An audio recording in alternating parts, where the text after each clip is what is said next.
फक्त आम्ही 3 वर्षापूर्वी उठाव केला, आम्ही उठलो अन्यायाविरुद्ध आणि फक्त दाढीहून अर्धाच हात फिरवला होता,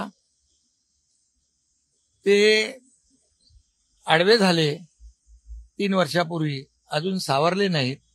आता कुणाचा तरी हात पकडून उठण्याचा प्रयत्न करतायत. त्यामुळे उटेगानी वगैरे हे सगळं बोलण्याचं मला वाटतं त्यांच्यात त्यांना ते शोभत नाही. त्याला मनगटात जोर लागतो, फक्त तोंडाच्या वाफा सोडून होत नाही. त्यामुळे मी एवढंच सांगेन की एकाने मराठीबद्दल असलेली जी काही तळमळ बोलून दाखवली आणि दुसऱ्याने सत्तेसाठी आणि खुर्चीसाठी असलेली मळमळ बोलून दाखवली.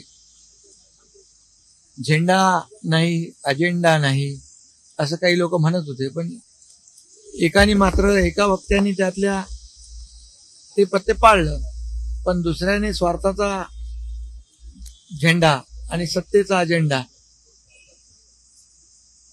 रंगशारदाच्या भाषणात निवडणुकीच्या भाषणाप्रमाणे बोलून दाखवला. त्यामुळे हा फरक आहे. आणि यामध्ये मराठीबाबत जर बोलायचं झालं तर त्यांनी राज्यगीत म्हटलं, सुरुवात केली अभिमानाने, अभिनंदन त्यांचं. आणि ते राज्यगीत जे आहे महाराष्ट्राचं, ते मी मुख्यमंत्री असताना ते राज्यगीताला मान्यता दिली, राज्यगीत सुरू केलं आणि त्या राज्यगीताने त्यांनी सुरुवात केली. त्याचबरोबर मराठी भाषेला अभिजात भाषेचा दर्जा जेव्हा मी मुख्यमंत्री होतो, मी, देवेंद्रजी, अजितदादा आमच्या टीमने ते मराठी भाषेला अभिजात भाषा देण्याचा निर्णय घेतला आणि प्रधानमंत्री मोदी साहेबांनी त्याला तात्काळ मान्यता दिली, होकार दिला. मला जाऊ द्या, माझ्यावर तर तुम्ही रोज टीका करता, पण ज्यांनी अभिजात भाषेचा दर्जा मराठीला दिला त्यानंही तुम्ही सोडलं नाही. त्यामुळे आजचा जे काही मेळावा जो होता की मराठी भाषेसाठी, मराठी माणसांसाठी, त्यांच्या भाषणातून एक आगपकड होती, द्वेष होता, जळजळ होती, मळमळ होती, ती दिसून आली. आणि त्यामुळे मराठीसाठी आम्ही काय केलं, मराठीसाठी आणि त्यांनी काय केलं, मराठी माणूस मुंबईच्या बाहेर फेकला का गेला, मराठी टक्का कमी कमी का होत गेला, इकडे वसई विरार नाला सोपारा, इकडे बदलापूर अंबरनाथ वांगणीपर्यंत का गेला, याचं उत्तर त्यांनी दिलं पाहिजे.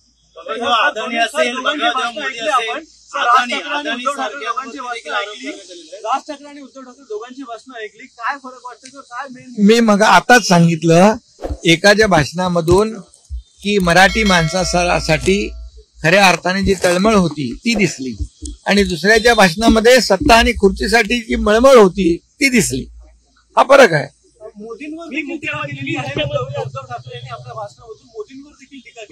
खरं म्हणजे ते तर मला तर कधी सोडतच नाहीत. माझ्यावर नेहमी सातत्याने टीका पकड चालू असते, पण जाऊ द्या, त्याच्यात मी काय टीकेला, आरोपाला टीकेने उत्तर देत नाही. कामातून उत्तर दिलं म्हणून जनतेने मला या ठिकाणी मुख्यमंत्री झालो आणि 2.5 वर्षात विधानसभेच्या निवडणुकीमध्ये लँडस्लाईड मॅन्डेट पण दिलं. पण ज्या मराठीला अभिजात भाषेचा दर्जा आम्ही दिला आणि मोदी साहेबांनी त्याला तात्काळ होकार दिला, मान्यता दिली, त्या मोदी साहेबांना देखील त्यांनी काल आज सोडलं नाही, हे दुर्दैव आहे. त्यामुळे त्यांची जी काही वृत्ती आहे, जो काही द्वेष आहे, जी काही पोटदुखी आहे आणि सत्तेसाठी जी काही लाचारी आणि लालसा आहे ती दिसून आली.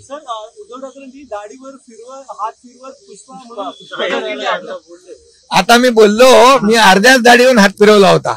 3 वर्षापूर्वी 2022ला आम्ही उठाव केला, आम्ही उठलो त्यावेळेस अन्यायाच्या विरुद्ध, तेव्हा ते आडवे झाले, तेव्हापासून अजून सावरलेच नाहीत, आडवेच आहेत. आता कुणाचा तरी हात धरून उठण्याचा केविलवाना प्रयत्न करतायत. हे तुम्हाला काय आजच्या या भाषणामधून पत्रकारांनी देखील टिपला असेल. त्यामुळे एकत्र येण्यासाठी एकत्र आलो आणि जर दाढीवर पूर्ण असा हात फिरवला असता तर काय झालं असतं याचा विचार त्यांनी करावा. काय म्हणाले, फ्लॉवर का फायर, ते पुढच्या निवडणुकीमध्ये कळेल. दोन्ही बंधू एकत्र येण्यासाठी एकत्र आलोय, दोन्ही बंधू एकत्र येण्यासाठी एकत्र आलोय असं उद्धव ठाकरे म्हणतात. वाटतं ही निवडणुकीची अरे बाबा, लोकशाहीमध्ये मी कालच म्हणालो, लोकशाहीमध्ये कुणालाही कुणाच्या बरोबर पण युती आघाडी करण्याचा अधिकार आहे. त्यामुळे निवडणुका जशा जशा जवळ येतील तशा तशा अनेक घटना आपल्याला दिसतील. त्यामुळे माझ्या सगळ्यांना शुभेच्छा मी काल दिलेल्या आहेत. राजकीय अजेंडा नको, अजेंडा नको असं राज ठाकरे देखील म्हणाले. कोणता झेंडा नको, मात्र कुठेतरी राजकीय पुन्हा दोन्ही भांडणी. पण त्यांनी राज ठाकरेंनी पाळलं, ते पाळलं. त्यांनी मराठीबद्दल जी काही तळमळ होती मनातली ती बोलून दाखवली. परंतु झेंडा नको, अजेंडा नको, तर दुसऱ्यांनी मात्र स्वार्थाचा झेंडा आणि सत्तेचा अजेंडा पूर्णपणे बोलून दाखवला. पण त्यांच्या मनामध्ये काय, पोटात काय ते ओठावर आलं.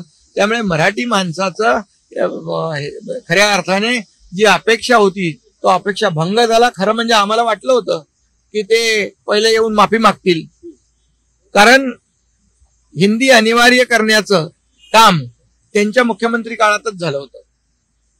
त्यामुळे त्यांनी तो डॉक्टर माशेलकर साहेबांचा अहवाल स्वीकृत केला, मान्यता दिली, सगळं दिलं. आम्ही तर अनिवार्य हा शब्द काढून टाकला आणि त्याला हिंदीला स्थगिती देऊन टाकली. जी.आर. रद्द केले मुख्यमंत्री महोदयांनी. त्यामुळे आम्हाला वाटलं होतं की त्यांनी केलेल्या चुकीचं कुठंतरी परिमार्जन करायला माफी मागतील.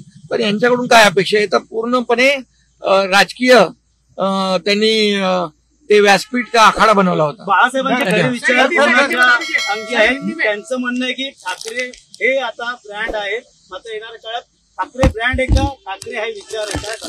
अरे बाबा, बाळासाहेबांचे विचार 2019लाच सोडले ना, म्हणून तर त्यांना जनतेने धोपटलं ना. विधानसभेत त्यांची जागा दाखवली ना, म्हणून तर आम्हाला 60 आमदार निवडून दिले ना. त्यांनी 100 लढवून 20च आले ना. लोकांनी महाराष्ट्रातल्या जनतेने बाळासाहेबांचे विचार सोडल्यानंतर खुर्चीसाठी 2019ला जो लोकांच्या बरोबर महाराष्ट्रातल्या जनतेच्या बरोबर विश्वासघात केला, हिंदुत्वाशी विश्वासघात केला, बाळासाहेबांच्या विचारांशी विश्वासघात केला, त्याचं त्यांना जनतेने त्यांची शिक्कामोर्तब केला ना, त्यांना त्यांची जागा दाखवून. सर, बाळासाहेबांनी एकत्र आणलं नाही, पण फडणवीसांनी एकत्र आणलं तसं त्यांनी विधान केलेलं आहे.